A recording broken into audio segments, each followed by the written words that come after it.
एक बार अकबर ने तेनालीरामा से कहा, तुम्हें मेरे लिए एक अद्भुत खजाना ढूंढना है। तेनालीरामा ने अकबर से पूछा, महाराज, आपको ऐसा कैसे खजाना चाहिए? अकबर ने कहा, एक ऐसा खजाना जो हमें हमेशा धन, सुख और समृद्धि प्रदान करे, उससे बढ़िया कोई खजाना नहीं हो सकता। तेनालीरामा ने यह कहकर मुस्कुराया, महाराज, मैं ऐसा खजाना तो ढूंढ सकता हूँ, लेकिन उसके लिए मुझे थोड़ा समय लगेगा। अकबर ने अगले हफ्ते का समय दिया और तेनालीरामा ने अपनी टीम के सदस्यों के साथ एक बड़े पर्वत की ओर यात्रा की। यात्रा के बाद तेनालीरामा ने अपने लोगों से कहा, हमने इस पर्वत के अंदर एक बड़ा और अद्भुत खजाना ढूंढा है। अकबर ने खुश होकर कहा, वाह, मुझे उस खजाने को दिखाओ। तेनालीरामा ने अकबर को पर्वत की ओर ले जाया और बताया, महाराज, यह खजाना है हमारी ऊर्जा और समर्पण का खजाना। इस पर्वत की ऊंचाइयों को जानकर हमने अपने आत्मा को प्रशिक्षण दिया है और हमने अपनी उच्च स्थिति के लिए समर्पित करने का निर्णय लिया है। इसीलिए इस पर्वत की ऊंचाइयों को जानकर ही हम अद्भुत सफलता प्राप्त कर सकते हैं। अकबर ने तेनालीरामा की बुद्धिमानी को समझा और उन्हें धन्यवाद दिया। इसके बाद से अकबर ने अपनी ऊर्जा और समर्पण को महत्वपूर्ण माना और उन्होंने अपने कार्यों में नई ऊंचाइयों को हासिल किया। इस कहानी से हमें यह सीखने को मिलता है कि सच्चा खजाना वह है जो हमारे आत्मा में होता है, जो हमें सकारात्मक और उच्च दिशा में ले जाता है। तेनालीरामा ने अकबर को यह सिखाया कि सच्चा समृद्धि का स्रोत हमारी आत्मा में ही है। एक बार अकबर ने तेनालीरामा से पूछा, तुम्हें क्या लगता है, अमीरों का खजाना कैसा होता है? तेनालीरामा ने हंसते हुए कहा, महाराज, अमीरों का खजाना वे गुण है जो उन्हें अमीर बनाए रखते हैं, न कि सिर्फ सोने और चांदी से भरा हुआ सुनसान बंगला। अकबर ने हैरान होकर कहा, क्या तुम मुझे बता सकते हो कि ये गुण कौन कौन से हैं जो अमीरों को अमीर बनाए रखते हैं? तेनालीरामा ने उत्तर दिया, महाराज, अमीरों का खजाना उनकी शिक्षा, तात्कालिकता, विवेक और सच्चाई में बसा होता है। अकबर ने पूछा, क्या तुम मुझे इसे एक कहानी के जरिए समझा सकते हो? तेनालीरामा ने हंसते हुए एक कहानी सुनाई। बहुत समय पहले की बात है। एक राजा था जो बहुत ही धर्मात्मा और बुद्धिमान था। उसके दरबार में हर विषय पर बहुत ही बड़े ज्ञानी लोग थे। वह राजा अपने राज्य को समृद्धि और सुख शांति की दिशा में ले जाने के लिए हमेशा कोशिश करता था। एक दिन राजा ने अपने सभी अमीरों से एक सवाल पूछा, तुम्हें अपनी अमीरी को बनाए रखने के लिए मुझसे क्या चाहिए? एक अमीर ने कहा, महाराज, हमें और धन दीजिए, हम अमीर होना चाहते हैं। दूसरा अमीर ने कहा, हमें बड़े बड़े महलों में रहने का अधिकार चाहिए। तीसरा अमीर ने कहा, महाराज, हमें सोने चांदी के गहनों में ढका हुआ रहना है ताकि हम हमेशा शोभा पाएं। राजा ने मुस्कुराया और कहा, तुम लोगों का इच्छित खजाना मैं तुम्हें दे दूंगा, लेकिन यह जरूरी है कि तुम इसे सबसे अच्छे तरीके से समझो और उसका उपयोग करो। राजा ने अपने ब्राह्मण साधुओं से सहायता मांगी और वे राजा के साथ एक दिन के लिए जंगल चले गए। वहां उन्होंने एक बड़े सा बूटा उगते हुए देखा और राजा को कहा, महाराज, इस बूटे की जड़ से ही यह समझा जा सकता है कि यह कितनी सुगंधित फूलें देगा और कितनी उपयोगी होगा। राजा ने उनकी बात मानी और वह बूटा को सही तरीके से देखने लगे। ब्राह्मण साधुओं ने राजा को बताया कि इस बूटे की जड़ से विभिन्न औषधियां बनाई जा सकती हैं और इससे लोगों को बहुत सारे लाभ हो सकता है। इस प्रकार राजा ने अपने अमीरों को यह सिखाया कि सच्चा खजाना वह है जो समझदारी, विवेक और उपयोगिता में बसा होता है। इस कहानी से हमें यह सीखने को मिलता है कि सच्ची अमीरी वह है जो बुद्धिमानी, समझदारी और उपयोगिता में होती है, न कि केवल भौतिक धन में। बुंदेलखंड नामक राज्य में एक समय की बात है जहां एक साधु बाबा ने बड़े आदान प्रदान राजा को मिलने का निर्णय किया। साधु बाबा को राजा के दरबार में ले जाया गया। राजा ने साधु बाबा से पूछा, बाबा, तुम्हें मुझसे क्या चाहिए? साधु बाबा ने हंसते हुए कहा, राजा, मैं तुम्हें एक बहुत ही विशेष वस्त्र बनाने का आदान प्रदान चाहता हूँ। राजा हैरान होकर बोले, तुम तो साधु हो, तुम्हें क्यों ऐसा आदान प्रदान चाहिए? साधु बाबा ने कहा, राजा, इस वस्त्र का उपयोग मैं तुम्हारे बुंदेलखंड की भलाई के लिए करना चाहता हूँ। राजा ने समझाया और वह साधु बाबा को राज्य के सभी ऊंचे पदों की सहायता से विशेष वस्त्र बनाने के लिए भेजा। साधु बाबा ने एक बहुत ही आकर्षक और सुंदर वस्त्र बनाया, जिसमें राजा के राज्य की सभी विशेषताएं दर्शाई गईं। वस्त्र तैयार होने के बाद साधु बाबा ने राजा से कहा, यह वस्त्र तुम्हारे राज्य की बड़ी शोभा बढ़ाएगा और लोग इसे देखकर तुम्हारे प्रति आदर भाव बढ़ाएंगे। राजा ने अद्भुत वस्त्र को पहना और उसकी अद्भुतता को देखकर वह हैरान रह गए। उन्होंने साधु बाबा को धन्यवाद दिया और उनका आदर किया। राजा का राज्य अब और भी प्रसिद्ध हो गया और लोग उसके नेतृत्व में बहुत प्रशंसा करने लगे। इस कहानी से हमें यह सीखने को मिलता है कि समृद्धि और उज्जवल भविष्य के लिए हमें अपनी विशेषताओं का सही रूप से उपयोग करना चाहिए। हमें अपने संसाधनों का सही तरीके से उपयोग करके अच्छा कार्य करना चाहिए, जिससे हमारे आसपास के लोगों को भी लाभ हो। एक दिन तेनाली रामा ने अपने दोस्तों के साथ बातचीत करते हुए कहा, मुझे लगता है कि गुस्सा एक बुरी आदत है और हमें इससे निपटना चाहिए। उनके एक दोस्त ने कहा, तुम कह रहे हो कि गुस्सा बुरी आदत है, लेकिन क्या तुम गुस्सा करते हो? तेनाली रामा ने हंसते हुए कहा, हाँ, मुझे भी कभी कभी गुस्सा आता है, लेकिन मैं उससे निपटने के लिए कुछ विशेष तकनीकें अपनाता हूँ। उनका एक दोस्त ने कहा, क्या वह तकनीकें हैं? हमें भी सीखना चाहिए। तेनाली रामा ने एक कहानी के माध्यम से गुस्से के प्रबंधन की महत्वपूर्णता बताई। बहुत समय पहले की बात है, एक राजा था जिसका बहुत बड़ा गुस्सा था। उसका गुस्सा इतना तेज था कि उसने अपने दरबार में बहुत से लोगों को परेशान कर दिया था। राजा के गुस्से की बात बहुत दूर दूर तक जान पहुंच गई। एक दिन तेनाली रामा ने राजा से कहा, महाराज, आपका गुस्सा आपकी सबसे बड़ी शत्रु है। इसका सामना करने के लिए आपको एक विशेष प्रशिक्षण की आवश्यकता है। राजा ने उससे कहा, तुम मुझे उस प्रशिक्षण का विवरण दो, मैं सीधे तुम्हारे साथ उसे लूंगा। तेनाली रामा ने राजा को एक छोटे से सांप के साथ एक कमरे में बंद कर दिया। राजा ने देखा कि उस सांप ने अपना सिर उठाया हुआ था, लेकिन उसने किसी को बाहर नहीं जाने दिया। तेनाली रामा ने कहा, महाराज, इस सांप का नाम है गुस्सा। इसे तुम्हें समझाना होगा कि कैसे तुम अपने गुस्से को नियंत्रित कर सकते हो। इसके लिए तुम्हें सीधे सिर उठाने का प्रयास करना होगा, बिना किसी को नुकसान पहुंचाए।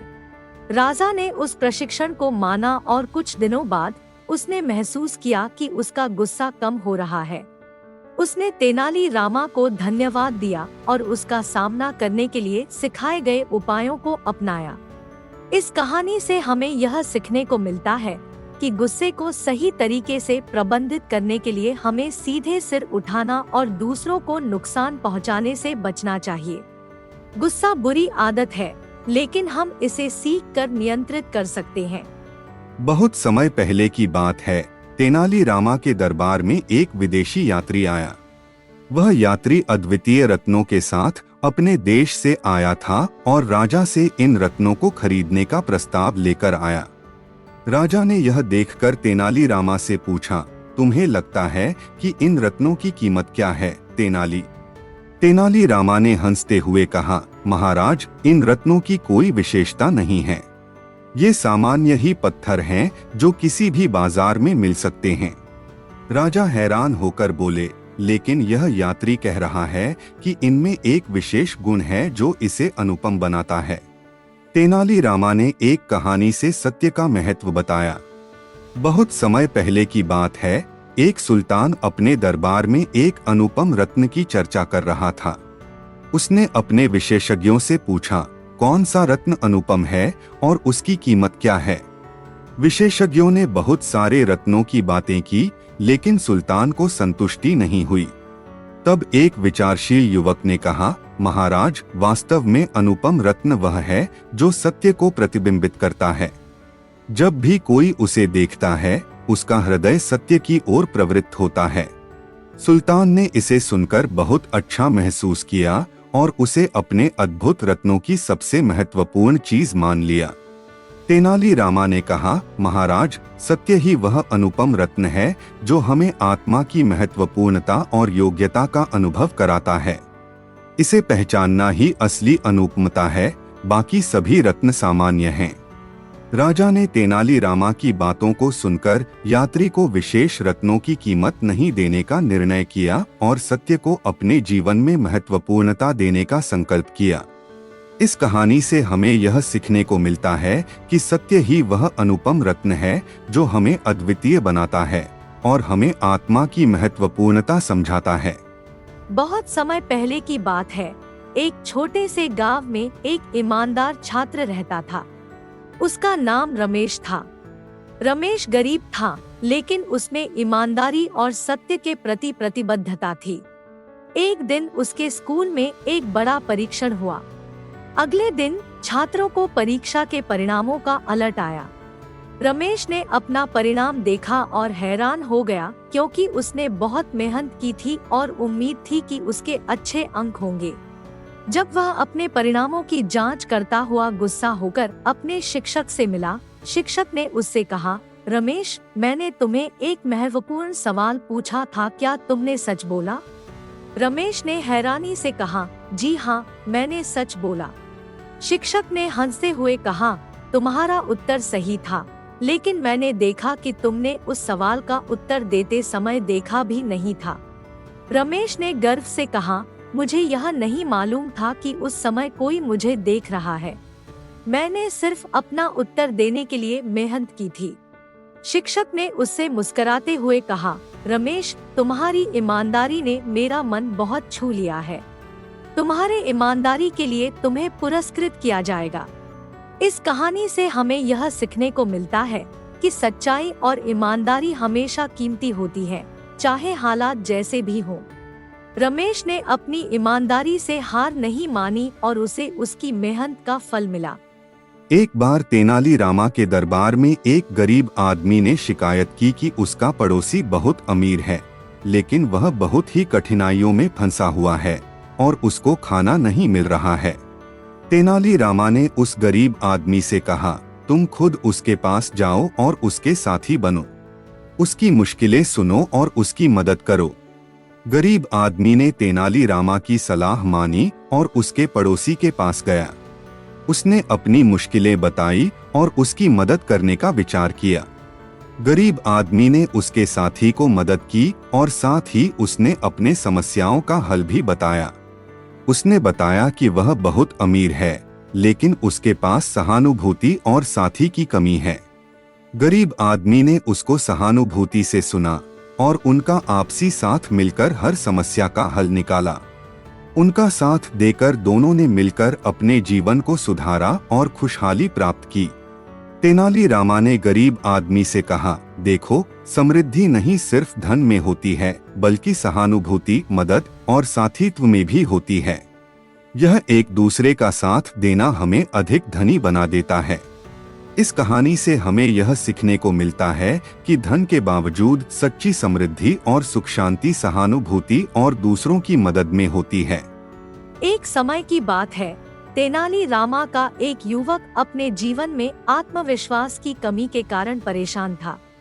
वह हमेशा डरा हुआ और उन्नति की कमी महसूस करता था। तेनाली रामा ने उसकी स्थिति को देखकर उससे मिलकर कहा, तुम्हारा आत्मविश्वास कम होना एक बड़ी समस्या है। तुम्हें खुद पर विश्वास करना होगा। मैं तुम्हें एक कहानी सुनाऊंगा जो तुम्हें आत्मविश्वास में सुधार करने में मदद कर सकती है। बहुत समय पहले की बात है। एक छोटे से गांव में एक युवक ने एक चिड़िया के बच्चों को उड़ान सिखाई। युवक ने चिड़िया के बच्चों को बड़ी ऊंचाई से उड़ान सिखाई और उन्हें उत्साहित किया कि वे किसी भी ऊंचाई को प्राप्त कर सकते हैं। युवक ने उन्हें कई मीलों तक उड़ान करना सिखाया और उन्हें आत्मविश्वास में वृद्धि हुई। उड़ान सीखने के बाद चिड़िया के बच्चे आत्मविश्वास से भरे हुए हर कार्य में सफलता प्राप्त करने लगे। तेनाली रामा ने युवक से कहा, तुम भी उड़ान सीखो, अपनी क्षमताओं को पहचानो और आत्मविश्वास बढ़ाओ। तुम भी किसी भी मुश्किल को पार कर सकते हो जब तुम मेहनत करके, आत्मविश्वासी रहकर और सकारात्मक दृष्टिकोण बनाए रखोगे। युवक ने तेनाली रामा की सीख को अपनाया, मेहनत की और अपने आत्मविश्वास को मजबूत किया। उसने अपने जीवन में ऊंचाइयों को प्राप्त किया और सफलता की नई ऊंचाइयों को छूने में सफल हुआ। तेनाली रामा ने उसे सिखाया कि आत्मविश्वास ही एक व्यक्ति को ऊंचाइयों तक पहुंचाने में मदद कर सकता है और हर कदम पर साहस बनाए रखना जरूरी है। इस कहानी से हमें यह सीखने को मिलता है कि आत्मविश्वास और सकारात्मक दृष्टिकोण की आवश्यकता है, जो हमें अपने लक्ष्यों की प्राप्ति में मदद कर सकती है। एक समय की बात है, तेनाली रामा के गुरुकुल में एक उदाहरण के माध्यम से छात्रों को अनुशासन का महत्व सिखाया जा रहा था।